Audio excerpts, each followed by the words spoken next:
고향으로 돌아가려고 하는 본능이 있다는 것입니다. 그래서 사람들이 그렇게 고향을 그리워하는가 봅니다. 지금도 우리가 즐겨 부르는 동요, 고향의 봄이란 동요가 있죠. 어린아이들이 부르는 동요 아닙니까? 그런데 나이가 들면 들수록 더 그 고향의 봄이 그리워지고, 더 그 고향의 봄을 듣거나 부를 때마다 가슴이 메어지고 울컥울컥 하는 것은 이제 내가 그 본향으로, 그 고향으로 돌아갈 때가 그만큼 가까워졌다. 그런 것을 아마 감정적으로, 본능적으로 느끼고 있기 때문에 어린아이들이 부르는 그 동요가 나이가 들면 들수록 더 마음에 와닿는 그런 것이 아니겠는가, 그런 생각을 해봅니다. 그런데 우리 주 예수 그리스도를 믿고 구원받은 하나님의 백성들은 그 본향이 이 땅이 아니고 하나님이 계시는 하늘나라라는 것입니다. 그것을 우리는 천국이다, 그렇게 부릅니다. 우리는 이 땅의 소망을 두고 이 땅에서 영원히 살 사람들이 아니라 우리를 낳아주신, 우리를 창조해주신, 우리가 창조된 그곳 에덴 동산으로 돌아가려고 하는 그 본성을 가지고 있다는 겁니다. 그렇기 때문에 이제 나이가 들고 또 하나님께로 가까이 갈 때가 되면 그곳을 사모하며 그곳을 그리워하는 것입니다. 그래서 아브라함도 더 나은 본향을 사모하며 하늘에 있는 더 나은 본향을 사모하며 나그네로 살아갔다, 그렇게 고백하고 있는 것을 보게 됩니다. 여러분, 오늘 저와 여러분도 비록 지금 이 땅에 육신을 입고 살아가고 있지만 이 땅은 우리의 본향이 아니라 우리는 이 땅의 나그네로 살아가고 더 나은, 하늘에 있는 더 나은 본향을 사모하며 살아가는 성도들인 줄로 믿습니다. 그런데 우리가 이 땅에 태어나서 이제 하나님께로 다시 돌아갈 때까지 어떤 과정을 거쳐서 어떻게 살아가고 있는가 하는 것을 성경은 분명히 우리에게 가르쳐주고 있고 또 우리에게 보여주고 있고 또 우리가 천국까지 갈 수 있도록 그 길을 안내해주는 그런 나침반 역할을 하고 있다, 그렇게 볼 수 있죠. 여러분, 나침반에 보면 4개의 방향이 나왔습니다. 동서남북 4개의 큰 방향을 가리키고 있지요. 그런데 성경을 보면 우리가 어떻게 하나님이 우리를 창조하셨으며 우리가 어떻게 타락했으며 예수 그리스도께서 우리를 어떻게 구속하셨으며 완전한 하나님의 나라에 이를 때까지 우리 하나님께서 어떻게 회복시켜 주시는지 이 4가지 패턴을 통해서 성경을 기록하고 있다는 것입니다. 그러니까 우리가 성경을 읽을 때에 이 4가지 패턴을 이해하고 읽지 않으면 성경을 바르게 읽을 수가 없습니다. 여러분, 나침반이 있어도 나침반을 사용하고 나침반을 볼 줄 모른다면 그것은 무용지물이 될 뿐만 아니라 어떻게 보면 다른 방향으로, 엉뚱한 방향으로 갈 수 있는 것과 마찬가지로 오늘 우리에게 성경을 하나님이 주셨지만 그러나 그 성경을 바르게 이해하고 또 바르게 성경을 읽지 못하면 우리는 오히려 엉뚱한 길로, 잘못된 길로 하나님을 섬기는 줄 알았는데 바알의 길로 가고 있는 그런 길을 잘못 갈 수도 있습니다. 그래서 우리가 가장 기초가 되는 창조, 타락, 구속, 회복, 이 4가지 패턴을 여러분 기본적으로 이해를 하셔야 됩니다.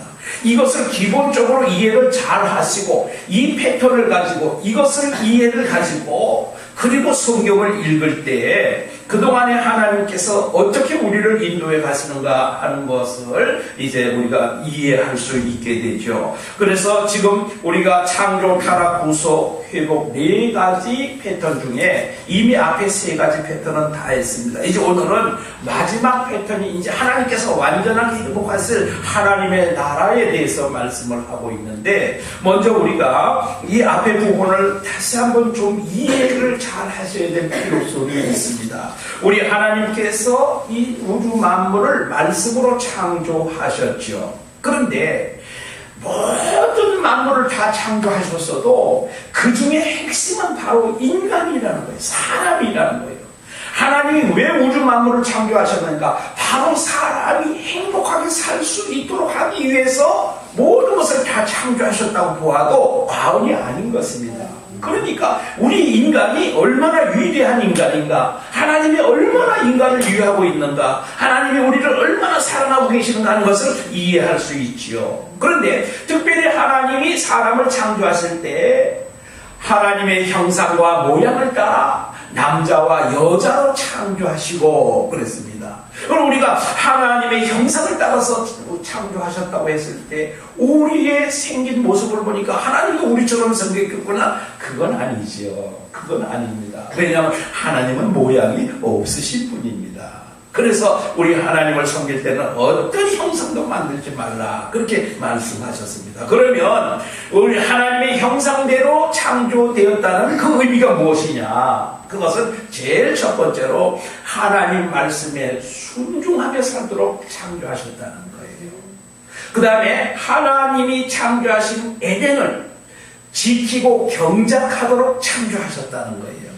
그런데 이것을 지키고 경작하다라는 말을 따로 떼어놓을 때는 땅을 경작하고 그리고 그 에덴 동산을 잘 지키고 보존하는 의미가 되지만, 지키고 보존한다는, 경작한다는 말을 한꺼번에 합친 의미로 볼 때는 성전에서 제사장 역할을 하는 의미로 사용이 되었다는 거예요. 그러니까 이 말씀 속에서 벌써 뭐가 느껴집니까? 우리를 제사장으로 부르셨다.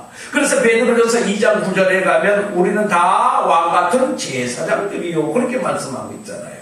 그러니까 우리 하나님을 예배하며 살도록 하나님이 창조를 하셨다. 그러니까 우리는 하나님 말씀에 순종하고 하나님을 예배하는 자로 살아가면 하나님의 형상대로 살아가는 것입니다. 그런데 이렇게 하나님의 형상대로 창조된 사람이 하나님의 말씀에 순종하는 것보다 가장 간교한 뱀의 말을 듣고 유혹을 받아서 하나님 말씀을 어기고 뱀의 말을 따라가게 됨으로 말미암아 하나님의 형상에서 무엇으로 바뀌게 됐습니까? 마귀의 형상으로 바뀌게 됐습니다. 하나님 말씀에 순종하며 하나님을 예배하는 자는 하나님의 형상인데, 하나님의 말씀을 떠나서 뱀의 말을 듣고 뱀의 말을 따라가는 자는 그 형상으로 바뀔 수밖에 없겠지요. 그러니까 뱀의 형상으로, 우상의 마귀의 형상으로 바뀌게 되었다는 것입니다. 그래서 마귀는 하나님이 저주의 대상이죠. 하나님이 저주하셔서 결국에는 하나님 앞에서 쫓겨나게 되었고 영원한 지옥 형벌을 받게 되었다는 것입니다. 그런데 하나님께서 영원 지옥 형벌 받아야 될, 멸망받아야 될 우리를 그냥 두지 아니하시고 하나님께서는 무조건적인 은혜의 방편으로 예수 그리스도를 이 땅에 보내시고, 그래서 예수 그리스도를 믿음으로 말미암아 다시금 그 형상을 회복할 수 있도록 은혜를 주셨다는 거예요. 바로 이것이 다음 주에 지킬 성탄절이 바로 그런 것이 되겠지요. 그래서 여러분, 예수 그리스도를 통해서 다시 우리를 구속하여 주셨는데, 우리는 아는데 구속하면 수갑차고 교도소 가는 것밖에 없어요. 그러니까 구속하면 자꾸 이상하게 생각하시는데, 구속이라고 하는 말은 대신 값을 치렀다. 그러니까 죽음의 형벌을 받아야 되잖아요. 그거 대신 예수님이 뭘 치러주셨어요? 십자가에서 대신 죽어주셨어요. 그 다음에 이 대신 갚는다는 말과 함께 원래 상태로 회복시킨다는 뜻이 있어요. 구속이라는 뜻에는. 그러니까 원래 하나님의 형상으로 회복시키는 그런 역할을 한 것이 바로 구속이라는 거지요. 그래서 이제 구속을 통해서 이제 우리가 하나님의 그 형상을 회복하게 되었는데, 그런데 완전한 것은 아니라는 겁니다. 왜냐하면요, 구원은 단번에 이루어지는 거지만 완성되지는 않았습니다. 이것을 우리가 좀 이해하기 쉽게 위해서 거울의 예를 들으면 우리가 쉽게 이해가 될 수 있습니다. 여러분, 어떤 사람이 거울을 가지고 자신의 모습을 보았습니다. 그랬더니 여러분과 같이 너무너무 잘생긴 선남 선녀였습니다. 야, 괜찮네. 난 괜찮네 하고 자긍감을 가지고 매무시도 내고 꼼도 내고 좀 긍지를 가졌습니다. 그런데 못된 사람이 와가지고 그 거울을 망치로 두들겨 패가지고 산산조각을 내버렸습니다. 완전히 그 거울이 다 깨져버리고 만 거예요. 그러고 보니까 자기 모습이 보이질 않는 거예요. 왜 그렇습니까? 거울이 다 깨졌죠. 이것이 바로 죄에 의한 타락입니다. 죄에 의한 타락으로 완전히 타락하게 됐을 때 거기에서 하나님의 형상을 전혀 찾아볼 수가 없게 된 거예요. 그런데 어떤 사람이 와가지고 접착제를 가지고 그 깨어진 거울을 하나하나 쪼가리 다 찾아다가 붙여봤습니다. 그랬더니 거울의 모습이 다시 회복이 됐어요. 그래서 깨지고 흠이 가고 금이 간 그 얼굴로 자기 얼굴을 들여다봤습니다. 그랬더니 보이기는 보이는데 어딘가 모르게 깨지고 찢어지고 째보가 되고 희한하게 보이는 거예요. 이것이 무엇입니까?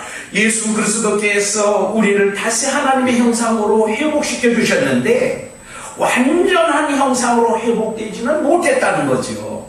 그래서 완전한 형상으로 회복될 때가 언제입니까? 이제 우리 하나님께서 재창조의 역사를 일으켜 주실 때, 그럴 때 이제 깨어지고 흠 있는 모든 것이 완전히 다 없어지고 완벽한 새로운 모습으로 변화가 되는데 이것이 이제 회복이라고 할 수가 있지요. 그래서 여러분, 지금 우리는 이 깨어졌던 거울이 예수 그리스도로 말미암아 다시 이제 접착제로 붙여지긴 했는데 거기에 뭔가 지금 아직 부족하고 흠이 있는 부분들이 많이 있습니다. 그렇지만 이제 앞으로 하나님께서 완전하게 회복하여 주실 것을 믿고 지금 살아가고 있는 그 과정 속에 지금 우리가 있는 거예요. 그래서 우리가 구원받았습니다. 구원받았으면 우리가 가장 중요한 것이 구원이거든요. 하나님께서 하나님의 형상으로 회복시켜 준 것이 바로 구원이거든요. 원래 상태로 회복시켜 준 것.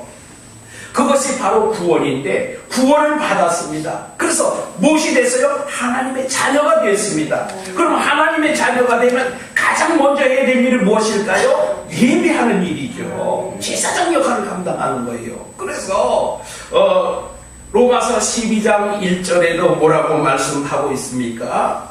로마서 12장 1절에도 너희 몸을 거룩한 산제사로 드리라. 이는 너희들의 영적 예배니라.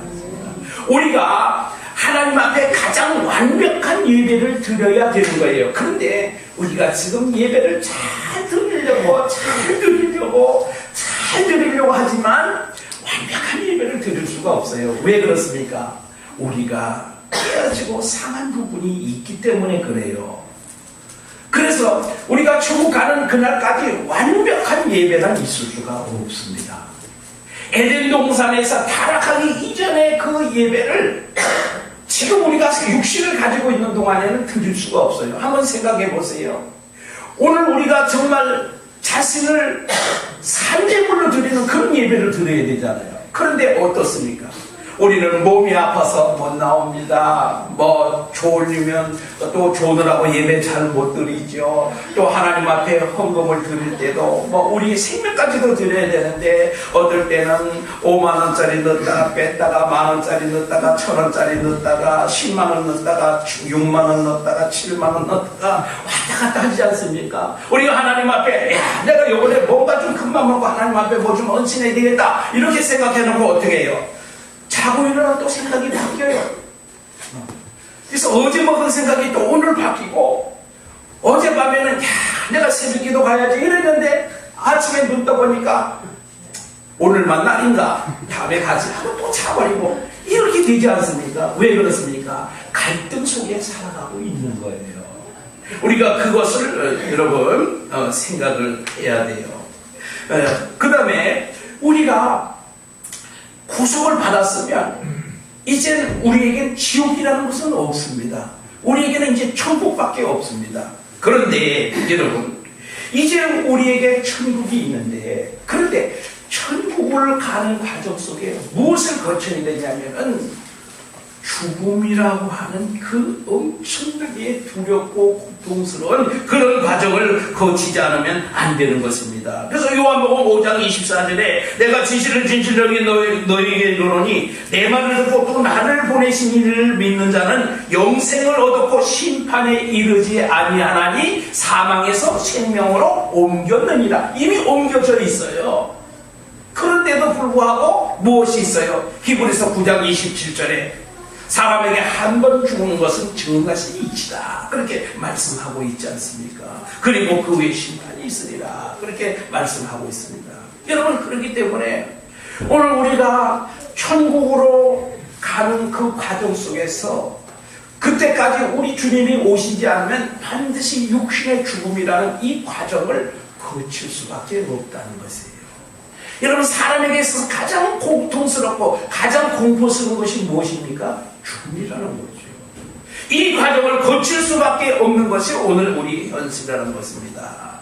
그 다음에 예수님께서 십자가의 모든 질고를 다 담당하셨지만 육신을 입고 있는 이 땅의 우리의 현실은 육신의 질병으로 말미암아 고통당할 수밖에 없습니다. 이사야 53장 5절에 그가 찔림은 우리의 허물 때문이요 그가 상함은 우리의 죄악 때문이라. 그가 징계를 받음으로 우리가 평화를 누리고 그가 채찍에 맞음으로 우리는 나음을 받았도다 그랬는데 아직도 우리가 질병 때문에 고생하고 있지요. 왜 그렇습니까? 이제 천국에서는 완전히 그런 것을 우리 하나님께서 다 고쳐놓으신 완전한 상태가 될 것인데 우리가 이 세상 사는 동안에는 그런 과정을 거칠 수밖에 없다는 것입니다. 또 여러분, 하나님께서 부유케 하셨지만 우리는 육체의 가난으로 힘들어하는 경우가 많이 있지 않습니까? 그러나 성경에 보면 희년이라는 그런 제도를 통해서 하늘에서 누릴 그 풍성한 축복을 우리가 맛보게 하셨습니다. 희년이 무엇입니까? 안식년이 7번 곱하기 7번. 그러니까 안식년은 몇 만에 옵니까? 7년마다 한 번씩 오잖아요. 그 안식년이 7번 지난 다음 해가 희년입니다. 희년이 되면 모든 것이 다 원위치 되는 거예요. 땅을 판 사람에게 땅을 다시 돌려주고 종되었던 데는 완전히 자유가 되고 그 땅에 파종을 하지 않고 모든 것을 하나님이 주신 것을 먹는 거예요. 그것은 뭐냐면 하나님께서 모든 것을 다 완전히 원위치시킬 것을 말씀하고 있는 거예요. 여러분, 지금은 가난한 자도 있고 많이 가진 자도 있고 뭐 불공평한 그런 세상 아닙니까? 그러나 하나님께서 희년이 되면 모든 것이 다 본인에게로 다시 원위치되게 하셨던 것처럼 땅을 영원히 매매하지 못하게 하신 것은 그 땅의 소유는 하나님 것이지 인간의 것이 될 수 없다는 것을 보여준 거예요. 그러니까 천국은 인간의 것이 아니라 하나님 것입니다. 그렇기 때문에 그때가 되면 완전하게 회복시켜 주실 거지만 그러나 오늘 우리에게는 때로는 가난도 있고 어려움도 있고 고통도 있다는 것을 우리가 생각하지 않을 수가 없습니다. 그 다음에 여러분, 우리가 결혼하게 되죠. 결혼을 왜 합니까? 물어보면 뭐라고 대답합니까? 사랑하기 때문에 결혼합니다. 그러지요. 사랑하기 때문에. 그럼 줄에서는 목사님은 뭐라고 말합니까? 사랑하기 때문에 결혼하면 안 됩니다. 사랑하기 위해서 결혼을 해야 됩니다. 왜냐하면 사랑하는 것은 길어봐야 1년 6개월밖에 못 가지만 사랑하기 위해서 결혼하면 오래도록 행복하게 살 수 있습니다. 그렇게 말하죠. 그럼 왜 사랑한다고 말합니까? 콩깍지가 씌워서 그래요. 콩깍지가 눈에 씌우니까 그 사람의 단점까지도 사랑스러워 보이거든요. 좋아 보이거든요. 그것이 어디입니까? 창세기 2장 25절이죠. 벌거 벗었으나 부끄러워하지 아니하였다. 흠이 있었지만 그러나 부끄러워하거나 그것이 흠으로 보이지 않았던 거지요. 그런데 여러분, 콩깍지가 벗어지고 나면 그것이 다 원수같이 보이게 되는 거지요. 그래서 사랑한다고 했지만 때로는 콩깍지가 벗어지고 나면 서로 미워하고 부부싸움을 하기도 하고 그래서 서로의 관계를 스스로가 원수다 이렇게 말을 하기도 합니다. 그러나 천국에서는 부부가 없습니다. 부부가 없습니다. 왜 하나님께서 부부를 만들어 주셨습니까? 혼자 독처하는 것이 좋지 않아 보여서, 이 땅에 혼자 사는 것이 하나님이 좋지 않아 보여서 둘을 결혼하게 만드신 거예요. 그런데 천국에 가서는 결혼이 필요가 없어요. 왜? 거기서는 좋아 보이지 않는 것이 없기 때문에 그렇습니다. 그러니까 거기 가서는 부부싸움을 할 이유가 없어요. 죽었다 다시 태어나도 뭐 어쩌고저쩌고 그런 말을 할 필요가 없어요. 예수 믿는 사람들은 죽었다 다시 태어나도 또 같이 결혼하겠습니까? 이런 말들을 물어보는데 그건 성경을 모르는 분들이 하는 소리예요. 예수 믿는 사람은 죽었다 깨나도 죽었다 다시 태어나도 그런 말 할 필요가 없어요. 왜냐하면 더 이상 부부가 필요 없기 때문에. 거기서는 독처하는 것이 좋지 않아 보이는 그런 것이 없기 때문에 그렇습니다. 그래서 지금 여러분 부부간에 갈등하고 부부싸움하고 이거 살아야 되나 말아야 되나 헤어져야 되나 깨져야 되나 이렇게 고민하시죠. 그것도 우리가 천국 가기 위한 가는 과정 속에 있는 그 갈등 관계 속에 있다는 사실을 여러분 기억하시고 조금 참으시면 됩니다. 주님 오시면 됩니다. 아니면 그때까지 주님 안 오시면 내가 먼저 가면 됩니다. 그러니까 그때까지 좀 참으시기 바랍니다. 구속받았지만 그러나 아직 이 갈등 관계가 있다는 것을 보여주고 있지요.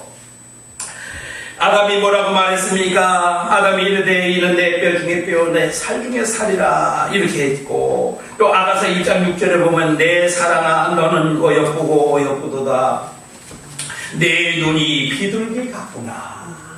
여러분 좀 이렇게 사시기 바랍니다. 네. 이렇게 사시기 바랍니다. 네. 저도 그렇게 살려고 노력을 하는데 가끔가다 이게 풀뚝풀뚝 올라오는 것 때문에 그게 문제예요. 그게 그거 지나고 나면 또 후회하죠. 그러나 우리가 좀 참고 인내할 필요가 있습니다. 그 다음에 오염과 파괴로 말미암아 신음하는 자연으로 말미암아 인간도 함께 고통하고 있다는 겁니다. 로마서 8장 21절에 이렇게 말씀하고 있습니다. 그 말하는 것은 피조물도 썩어짐의 종노릇한 데서 해방되어 하나님의 자녀들의 영광의 자유에 이르는 것이니라. 피조물이 다 이제까지 함께 탄식하며 함께 고통을 겪고 있는 것을 우리가 압니다. 여러분 우리만 힘들고 우리만 고통하는 것이 아니라 무엇까지도요? 모든 피조물이 자연도 신음하고 자연도 고통한다는 거예요. 여러분 지구가 지금 얼마나 신음하고 있는지 아시죠? 여러분 우주가 얼마나 지금 신음하고 있는지 아시죠? 왜 그렇습니까? 우주에 쓰레기가 가득 차 있어요. 지금 무슨 쓰레기가 가득 차 있습니까? 이 우주선 띄운 거, 인공위성 띄운 거, 이런 것들 때문에 우주의 쓰레기가, 여러분 밤하늘에 보면 은하수가 아름답게 빛나지요. 근데 이 우주를 촬영했는데 은하수가 가득한 거예요. 근데 그게 은하수가 아니고 전부 그 쓰레기가 그렇게 가득 차 있어요. 그러니까 모든 우주가 다 지금 신음하고 있는 거예요. 무엇을 기다리며? 구속을 기다리며, 우리 하나님께서 완전하게 구속하실 그날을 기다리며 신음하고 있다는 거예요. 그러니까 저도 힘들고 여러분도 힘드시고 자연도 힘들고 우주도 힘들고 지구도 힘들다는 사실입니다. 그러니까 우리가 무엇을 바라봐야 돼요? 주님께서 완전하게 구속하실 그날을 신음하며 고통하며 탄식하며 그날을 기다릴 수밖에 없어요. 그 길이 어떻게 열릴까? 그래서 로마서 8장 26절에 이와 같이 성령도 우리의 연약함을 도우시나니, 우리가 마땅히 기도할 바를 알지 못하나 성령께서 친히 탄식하시며 우리를 위하여 간구하신다는 말씀이 바로 그 맥락에서 나온 말씀이라는 거예요. 여러분 힘드시고 어렵잖아요. 우리가 뭘 어떻게 기도해야 될지도 모르지 않습니까? 여러분 뭔가 뚜렷하게 기도 제목이라도 기도 줄기라도 딱 잡으면 그래도 괜찮은데 뭘 어떻게 기도해야 될지도 모를 때가 많이 있지 않습니까? 그럴 때 성령께서 친히 탄식하시며 탄식하시며 우리의 연약함을 도우신다. 그래서 성령께서 친히 우리를 위해서 기도하신다. 그렇게 말씀하고 있습니다. 여러분 힘드십니까? 우리 주님께서, 우리 성령님께서 함께 탄식하시며 우리를 위해서 친히 기도하시는 줄로 믿으시기 바랍니다.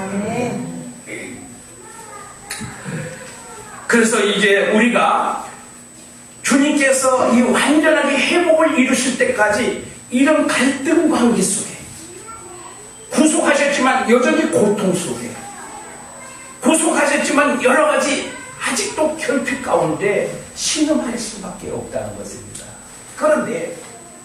그런데도 불구하고 하나님께서는 우리가 이 땅에서 사는 동안에 하나님의 은혜 가운데 살 수 있도록 큰 은혜를 베풀어 주셨다는 거예요. 그것이 바로 성령님의 은혜입니다. 보혜사 성령의 은혜입니다. 보혜사가 무슨 말입니까? 옆에서 도운다는 뜻이 있어요. 옆에서 도운다.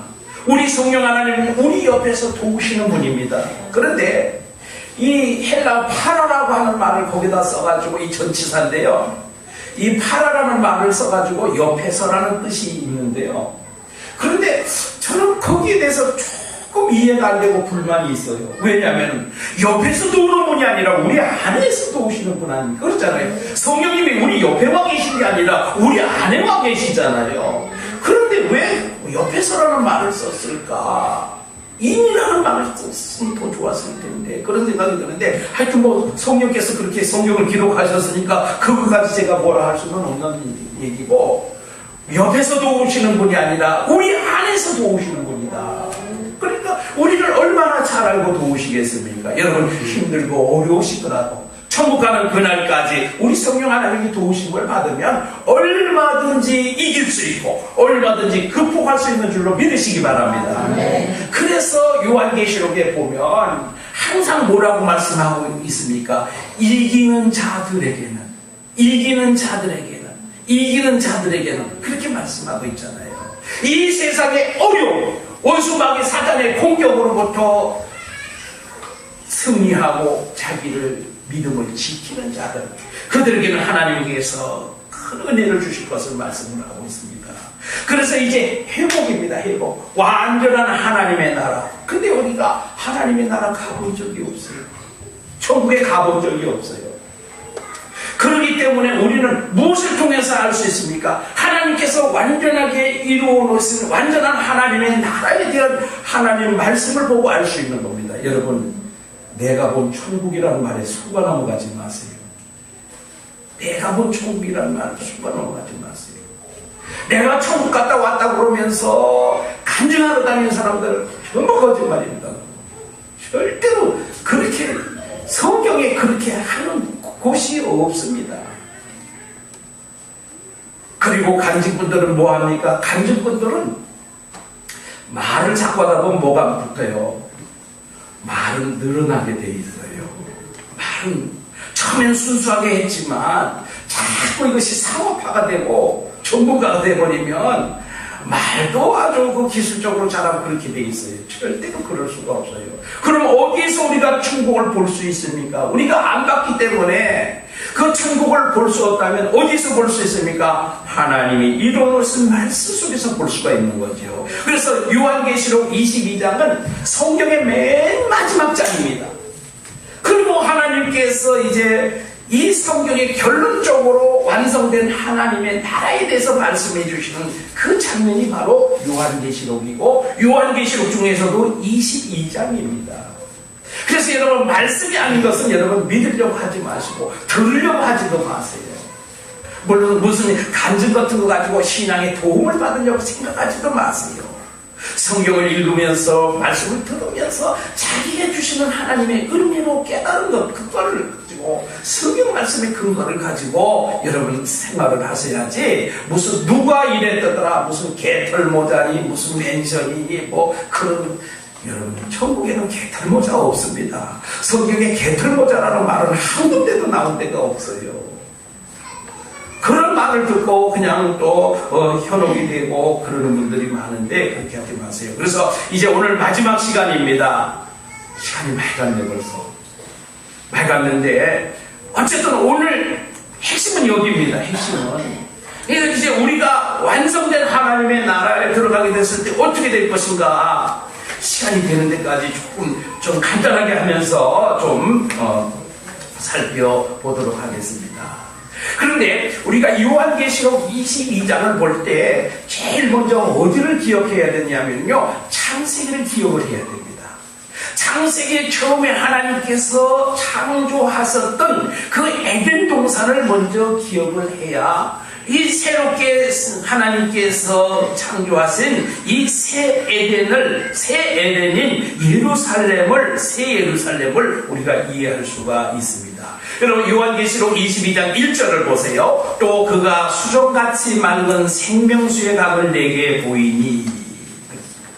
무엇을 보였다고요? 생명수의 강을 내게 보이셨다 그랬습니다.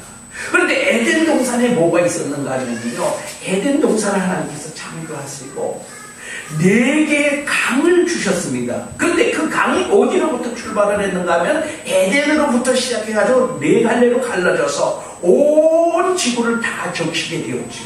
그러니까 에덴에서부터 발생한, 흐르기 시작한 이 물이 바로 온 지구의 생명줄이 되었다는 거죠. 생명수가 되었다는 거예요. 그런데 오늘 이 말씀에 보니까 생명수의 강을 내게 보이니 하나님과 및 어린 양의 보좌로부터 나와서 그랬습니다.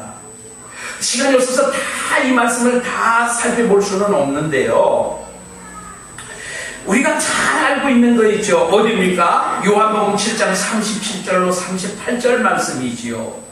명절 끝나고 큰 날에 예수께서 서서 외쳐 이르시되 누구든지 목마르거든 내게로 와서 마시라. 나를 믿는 자는 성경에 이른 것 같이 그 배에서 생수의 강이 흘러나오리라. 어디서 나옵니까?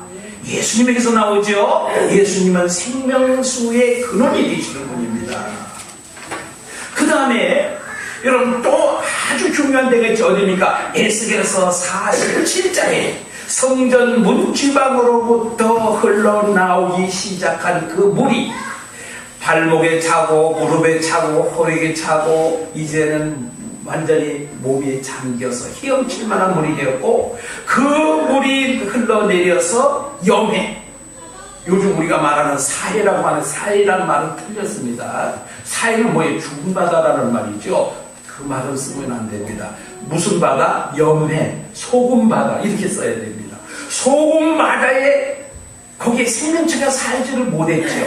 그런데 성전 문지방으로부터 흘러나온 그 물이 온 들을, 평야를 다 덮고 광야를 다 덮고 그 다음에 염해까지 흘러가서 거기서 어부들이 그 물을 치는 역사가 일어날 것이다, 그렇게 말씀하고 있습니다. 그것은 이 멸망받을 수밖에 없는 이 우주를 하나님께서 새롭게 생명을 주실 것을 의미하고 있는 것입니다. 그러니까 제일 먼저 뭐가 흐르고 있습니까? 생명수 강이 넘쳐 흐르고 있습니다.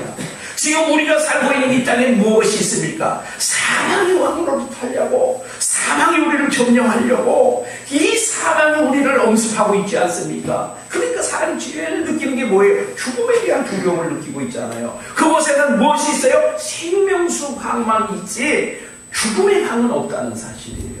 그러니까 거기에는 뭐가 넘쳐난다고요? 생명이 넘쳐나게 된다, 그렇게 말씀하고 있습니다. 그 다음에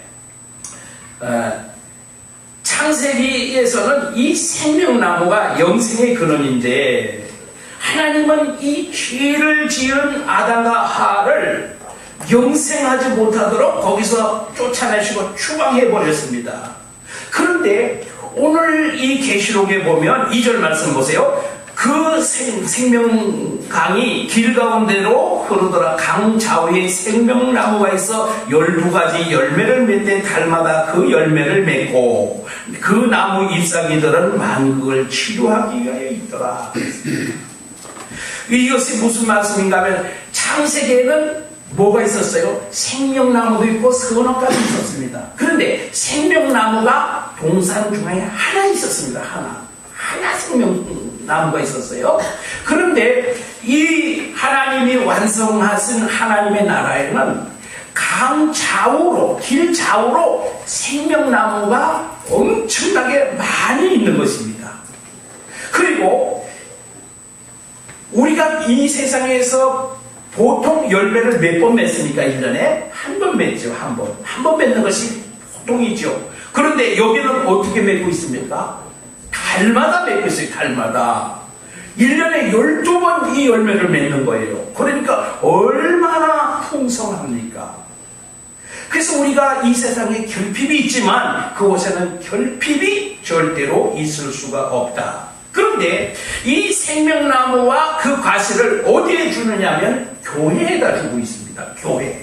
그러니까 이 교회가 바로 생명나무요, 생명나무의 열매라는 사실입니다. 그러니까 생명을 얻으려면 어디로 와야 돼요? 교회로 와야 돼요, 여러분. 이 교회의 생명나무와 생명나무 열매를 주셨다는 것은 이건 세상에 없는 것입니다. 이 교회만이, 그러니까 우리가 살고 있는 이 교회가 얼마나 문제가 많습니까? 정말 문제가 많은 것입니다. 그렇지 않아요? 여러분, 교회, 문제 없는 교회를 찾으십니까? 없습니다. 이 세상에는 문제없는 교회는 있을 수가 없습니다. 존재할 수가 없습니다. 어디 가서 찾아야 돼요? 그건 천국에 가서 찾아야 돼요. 천국에 가서. 어마어마한 문제가 많은 이 교회를 그래도 왜 소중하냐? 거기에는 생명나무와 생명나무 열매가 있기 때문에 생명을 얻기 위해서는 어디로 와야 돼요? 교회로 와야 돼요. 그러니까 노아 방주 때, 노아의 방주를 생각해 보세요. 노아의 방주 때, 노아의 방주에서 여러분 그 짐승이 함수에는 다 탔지요. 거기서 먹고 똥을 싸지요. 짐승들이 얼마나 냄새가 지독했습니까? 여러분 한번 외양간에서 우리가 산다 한번 생각을 한번 해보세요. 외양간에서 산다. 냄새가 나겠어요? 안 나겠어요? 죽을 지경이지요. 근데 이놈의 짐승들이 얼마나 시끄럽습니까? 이놈의 짐승들이 뭐 배고프다고 울고 뭐 난리 버거지를 지기지 않습니까? 그러니까 시끄럽고 냄새나고 고통스러워요. 난 여기 못 살겠다고 창문을 열고 뛰어나갔습니다. 그럼 어디 갈까요? 물에 빠져 죽습니다. 여러분, 교회가 문제가 많고 교회가 냄새가 나고 교회가 시끄럽고 난리 버거지를 피웁니다. 그렇다고 이 문제 많은 놈의 교회에 난 싫다고 뛰쳐나갔습니다. 어디로 갈까요? 마귀가 잡아먹습니다. 마귀가. 그래서 지옥으로 끌고 가는 거예요. 그러니까 냄새가 나고 시끄러워도 어디에 있어야 돼요? 방주 안에 있어야 돼요. 문제가 있어도 어디에 있어야 돼요? 교회 안에 있어야 돼요. 여러분 이거 꼭 기억하시기 바랍니다.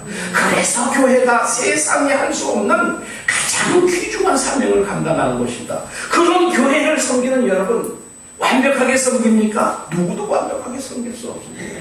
제가 목사가 되었지만 우리 증평목회를 완벽하게 섬깁니까? 아닙니다. 제 능력에 한계가 있어서 완벽하게 섬겨드리질 못해요. 그럼에도 불구하고 제가 하는 사역은 너무너무 귀한 사역입니다. 여러분이 완벽하게 교회를 섬기지 못하신다 할지라도 여러분이 섬기는 그 사역이 이 세상에서는 찾아볼 수 없는 가장 귀한 사명이라는 거예요. 저는 우리 초신자분들이 자리에 앉아주는 사명, 저는 그게 가장 귀한 사명인 것 같아요. 네. 와서 그냥 아무 말 없이 와서 앉아서 예배만 드려도 그것이 얼마나 귀한 사명인가. 여러분, 이렇게 교회가 소중한 데입니다, 여러분. 그렇지 않으면 이걸 제대로 깨닫지 못하면 뭐 이래서 싫고 저래서 싫고 뭐가 문제고 뭐가 불평이고 뭐가 불만이고 이렇게 하다가 이스라엘 백성들처럼 그 광야에서 멸망당할 수밖에 없어요. 불뱀이 나와서 물어버리지 않습니까? 그러니까 멸망당할 수밖에 없습니다. 여러분, 이 교회가 그렇게 소중한다는 것을 여러분 기억하시기 바랍니다. 그리고 그 잎사귀도 만국을 치유하기 위해서, 만국을 치유하여 소송케 하기 위해서 있다 그랬습니다. 여러분, 교회는 치유하는 것입니다. 그래서 예수님께서 지상 사역을 하실 동안에 많은 병자들을 고치셨습니다. 마태복음 4장 23절 25절 말씀 보면 모든 약한 것과 모든 병을 다 고치셨다 그렇게 말씀하고 있습니다. 그래서 벙어리 된 자도 고치고, 귀머거리 된 자도 고치고, 안전뱅이 된 자도 고치고, 소경된 자도 고치고, 다 고치셨습니다. 그런데 그들도 죽었습니다. 예수님이 고쳐준 그들도 죽었습니다. 그러면 왜 고쳐줬을까요? 바로 천국에서. 지금은 비록 그들이 고침을 받아서도 죽지만 천국에 가면 완전히 고침을 받는 그것을 그 병치료를 통해서 보여주시기 위해서, 그래서 예수님 믿고 구원받게 하기 위해서 그랬습니다. 여러분, 오늘 우리 교회에서도 기도하면 병이 나는 경우 많이 있지 않습니까? 왜 그렇습니까? 그것을 통해서 우리 주님께서 완전히 천국에서 치료해 주실 완전한 것을 오늘 우리가 간접적으로나마 경험하게 하시기 위해서, 그래서 오늘도 예수님의 이름으로 기도하면 병이 나는 역사가 일어나게 되는 것입니다. 여러분, 오늘 우리가 그런 것들을 잘 이해를 해주셨으면 좋겠습니다. 그 다음에 거기에는 다시는 저주가 없다고 그랬습니다. 이 저주가 뭡니까? 하나님을 떠나는 것이 저주입니다. 다시는 천국에서 하나님을 떠나는 일이 있을 수가 없지요. 거기는 완전한 하나님의 나라에 이르게 됐는데, 거기는 다시는 죽음이라는 것이 있을 수가 없는 것입니다. 거기는 항상 생명이라는 것밖에 있을 수가 없습니다. 그 다음에 종들이 하나님을 섬긴다고 3절에 말씀하고 있죠. 무엇입니까?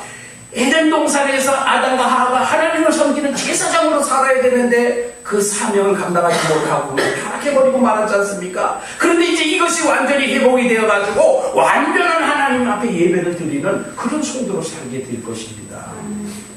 제가 설교를 준비하면서는요, 성경에 관련된 그 성경을 찾아서 제가 여기다 했거든요. 근데 오늘 시간이 없어서 그걸 다 읽어 드릴 수가 없어요. 그거 좀 제가 참 아쉬운데, 좀 그건 이해하세요. 그냥 여러분 그 개념만 좀 이해를 하시기 바랍니다. 그 다음에 하나님의 얼굴을 보게 된다 그랬죠. 4절 말씀에 그의 얼굴을 볼 터이요, 하나님의 얼굴을 본다는 거예요. 그런데 창세기 3장 9절에 어떻게 했습니까? 아담이 죄를 범하고 나서 동산에서 찾아오신 하나님의 소리를 듣고 하나님의 음성을 듣고 나무 사이로 숨어버렸죠. 하나님께서 부르셨습니다. 아담아 내가 어디냐? 내가 보소석으로 두려워하여 숨었나이다. 숨어버렸습니다. 하나님이 나서 피해버렸습니다. 그런데 거기에서는 하나님의 얼굴을 마주보게 된다는 거예요. 죄인은 하나님의 얼굴을 볼 수가 없어요. 그 하나님을 대면하여 보았다는 모세조차도 하나님께서 죄인은 하나님을 보면 그 자리에서 하나님의 영광 때문에 죽는다. 그래서 하나님께서 모세를 만나 주실 때 하나님이 지나가시면서 하나님의 손으로 모세를 바위 틈 사이에다 집어넣으시고 하나님의 손으로 막아놓고, 그리고 지나가시면서 뒷모습만 보여주셨습니다. 그런데도 하나님의 영광이 얼마나 대단했던지 모세가 내려와 보니까 사람들이 모세 얼굴에 광채가 나서 모세 얼굴을 보질 못합니다. 그러니까 수건을 갖다 덮어 써야만 모세를 볼 수 있었던 것입니다. 그런데 이제 천국에서는 하나님의 얼굴을 보게 될 것이다. 우리가 하나님의 얼굴을 정면에서 대면하여 보게 될 줄로 믿습니다. 그 다음에 하나님과 함께 세세토록 왕노릇하리라 그렇게 말씀하고 있습니다. 하나님께서 사람을 창조하시고 그리고 그들에게 복을 주어 이르시되 생육하고 번성하여 땅에 충만하라. 그리고 땅에 있는 모든 것을 다스리라고 하는 통치를 위임을 해주셨어요. 그래서 모든 만물이 다 아담에게 그 통치권 아래로 들어오게 되었죠. 그가 가장 중요한 예가 뭡니까? 아담에게 하나님께서 그의 이름을 지어라. 그래서 아담이 부른 대로 그것의 이름이 됐습니다. 이것은 소다. 그러면 그것은 소가 되었고, 이거 호랑이라 그러면 호랑이가 됐고, 그러니까 그때는 호랑이도 사람 말에 복종했습니다. 사자도 사람 말에 복종했습니다. 그런데 이제 죄를 짓고 나니까 통치권을 잃어버리고 말하지 않습니까? 여러분, 사자 우리에 그냥 들어갔다는 뼈도 못 추립니다. 이것이 뭐예요? 저주공 결과예요. 저주공. 하나님으로부터 위임받은 통치권을 빼앗긴 결과로 온 거예요. 그런데 이사야서에 가면 뭐라고 말합니까? 어린아이가 독사울에 손 놓고 장난쳐도 물지 않는 그 나라가 되리라. 사자가 뭐와 함께 뛰어들고 염소를 받게 되어 절대로 잡아먹고 그런 관계가 되지 않는 거죠. 하나님이 창조하셨던 그 관계가 회복되는 것입니다. 그래서 우리도 주님과 함께 왕노릇하리라 하는 말씀이 바로 그런 말씀입니다.